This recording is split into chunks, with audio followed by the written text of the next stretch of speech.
C'est d'antibiorésistance et de gestion de la forêt qu'est venu parler Marc Fesneau, le ministre de l'Agriculture, ce lundi au campus agricole et forestier de Mirecourt. Selon l'Organisation mondiale de la santé, la résistance aux antibiotiques causerait chez l'homme 5000 décès par an en France. Un enjeu de santé publique, un fléau à stopper en commençant par le début de la chaîne alimentaire, d'où le lancement du projet Eco-Antibio 3.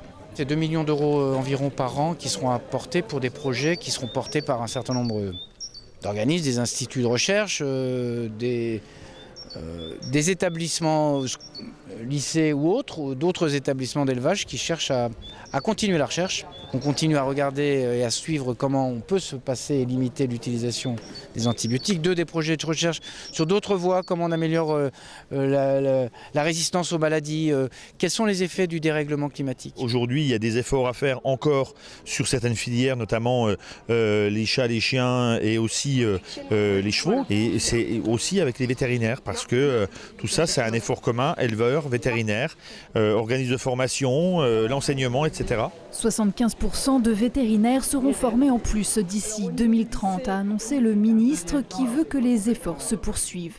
On a réduit de 52% l'utilisation des antibiotiques en élevage. On le doit aux éleveurs, aux vétérinaires, sur une base, je le rappelle, qui est une base de volontariat. L'État a financé 200 projets de recherche depuis 2011. La ferme de Bracquemont à Mirecourt a été précurseur avec la plantation de haies depuis maintenant près de 30 ans. Les bêtes en ont profité. Dans ces feuilles et ces branches, il y a des oligo-éléments qu'elles ne trouvent pas ailleurs, qui viennent compléter leur ration alimentaire et qui font qu'elles ont beaucoup moins de carences. Et ça, plus le soleil, plus aller gambader dehors, fait qu'elles se défendent bien mieux contre les maladies éventuelles. Une diminution vraiment des antibiotiques, des médicaments ? Je ne devrais pas le dire, mais c'est 5 à 10 fois moins, c'est-à-dire qu'on n'en utilise quasiment plus. Aujourd'hui, c'est un peu comme pour les humains, on a affaire qu'à des maladies mécaniques, des problèmes mécaniques, c'est-à-dire qu'on a pratiquement annulé 80% des maladies.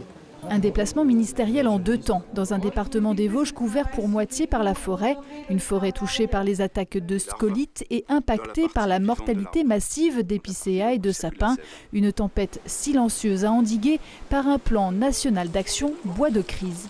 On va exploiter plus vite malheureusement ces bois qu'on avait pensé, mais si on les laisse sur pied, on les perd et donc on ne fait pas le stockage carbone qui est nécessaire. Comment on va les sortir, les mobiliser, on ne va pas les perdre d'un point de vue de stockage carbone, et puis comment on accompagne en renouvellement forestier. Renouvellement forestier, on a déjà fait. Là, c'est une stratégie de gestion de bois de crise, parce qu'il va y avoir un afflux de bois dont on ne va pas trop savoir quoi faire si on n'a pas anticipé.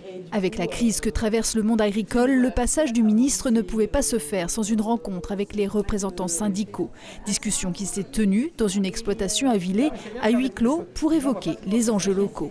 Aujourd'hui, on trouve qu'il y a quelques manques encore dans la proposition qui a été faite, notamment sur l'accompagnement des jeunes sur le parcours installation, par exemple.